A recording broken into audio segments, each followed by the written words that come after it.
Well, thank you, and thank you for that orchestra for those wonderful Air Force tunes, and a reminder of where I started off working some 50 years ago. Oh, glad to be back at Hobnob. How y'all doing over there in the corner? There you go. Hey, yeah. Thank you for having me here. I guess my first Hobnob was 2008. I was a new appointed United States Senator by one of your previous speakers, Governor Haley Barbour, and it was a great opportunity to be here. I want to thank the Mississippi Economic Council for doing this over and over and for allowing me to participate today. I'm asking for another term in the United States Senate.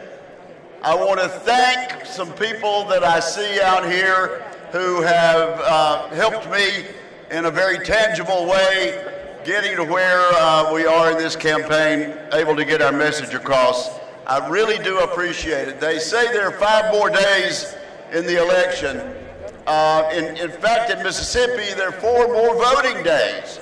You want to, you can vote today. If you want to, you can vote tomorrow, or you can vote at your clerk's office on Saturday up until noon, and then I think a lot of people will want to wait till election day, and that's all right too. But a lot of people have voted already. Gail and I'm willing to admit, are over the age of 65, and we've already voted. Anybody else already voted? Okay, well, not many. How about y'all back there? Yes, thank you for already voting. This is the Mississippi Economic Council.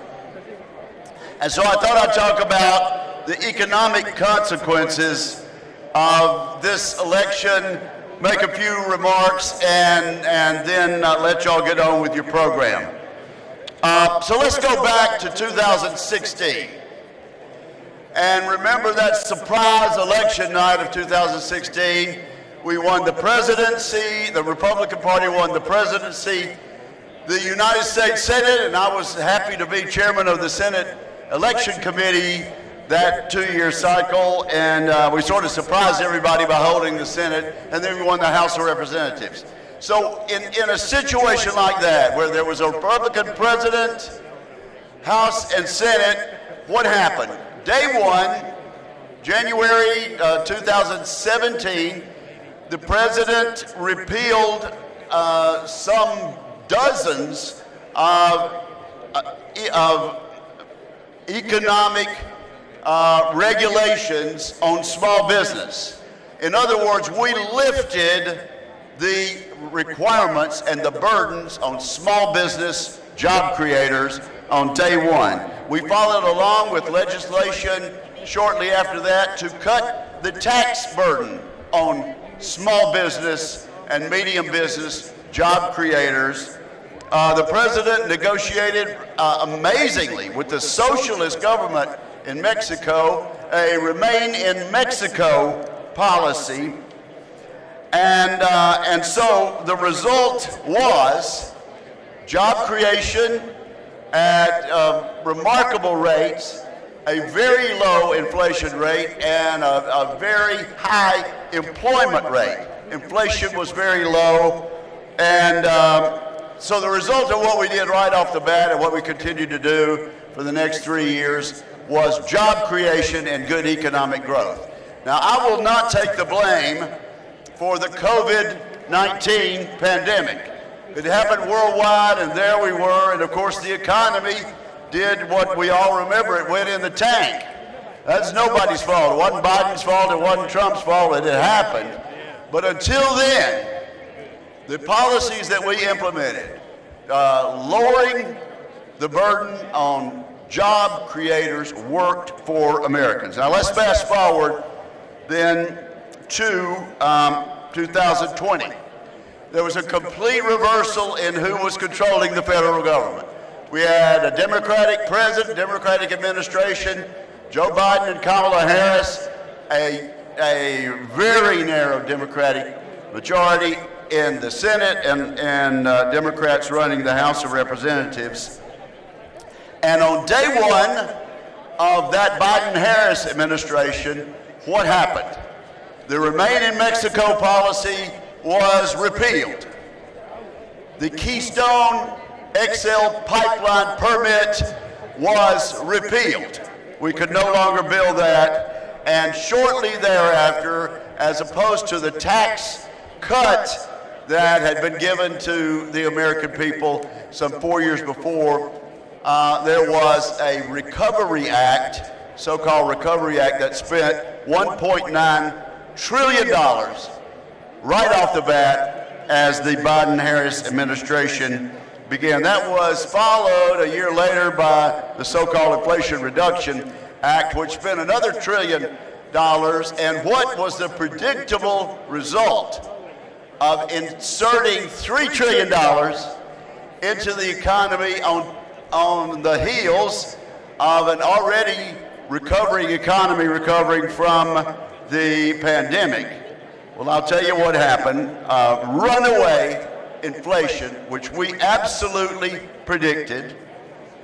A situation where the United States had to return to actually importing fossil fuels from other countries. In other words, the continent that has the greatest supply of oil and gas that God has ever put anywhere, the United States of America, North America, we were having to import from other countries because of the Biden-Harris policies, not to mention the flood of illegal immigrants coming into the United States of America. Absolutely, it affected the small business and medium business job creators we have in Mississippi, as well as those nice big corporations that we like. So, this year, 5 days from now, 4 voting days away, we have 2 distinct choices. And it is basically a choice from what we did on day one in 2017 and what the opposing party did on day one in 2024. Now, what's going to happen? I wish I knew. I have no idea who's going to win the House of Representatives, but we will surely be in better shape as Mississippians if our delegation, if Trent Kelly is a subcommittee chairman on the Armed Services Committee, and if Michael Guest is a subcommittee chairman on the Appropriations Committee in the House of Representatives. I think there's a good chance that Donald Trump will win a close election for the presidency, and I'm going to say at this point we're counting, we got to vote, but we're counting at least 51 Republicans in the United States Senate. I think we could get up a little higher than that, and the people are going to have to vote. We're going to have to continue to press on and run through the tape. But if we do get to 51 senators, and Chuck Schumer from New York City is no longer the majority leader of the United States Senate, I will be happy to accept the chairmanship of the Senate Armed Services Committee. And if we do that, I think you'll see in the administration, in the House and the Senate, legislation to restore Ronald Reagan's concept of peace through strength. When Ronald Reagan became president, he said, we're going to rebuild our Air Force, we're going to rebuild our Navy, and we're going to have peace because no tyrant around the world, whether it's Russia or whatever, will have the nerve to take on a country that is strong, so strong. So my main goal will be peace through strength. I think what you'll see, and this has everything to do with what you're trying to do in the Mississippi Economic Council to continue creating jobs, I think we will reenact the Trump tax cuts of 2017. They expire by operation of law next year, unless the Congress, House and Senate, and the President affirmatively reenact those tax cuts. So I think you'll see peace through strength. I think you'll see continued lowering of the tax burden on people out there like you all who want to create jobs for Mississippians and jobs for Americans. We'll return to the Remain in Mexico policy, which was absolutely one of the most brilliant strategies. We got Mexico to agree that if someone's trying to come in here for asylum, they apply, and then Mexico is happy to host them until we can have a hearing on that. When that was repealed, millions and millions of immigrants came in, released to the public. They'll never show back up for those hearings. We're going to go back to remain in Mexico. We're going to issue more permits for domestic drilling, and we're going to let the United States Border Patrol continue to return to doing their jobs again. That's what's at stake next Tuesday. Americans have been voting now for days and weeks. We'll see what happens. But I want the opportunity, I asked for the opportunity to represent this great state again for another 6 years. I thank you so much for your courtesy over the last few years. My wife thanks you, and she's been by my side. She's the best thing I have going for me in my campaign. I see a child or two of mine in the audience too, and I thank you all. Come see us Tuesday night, and thank you very, very much.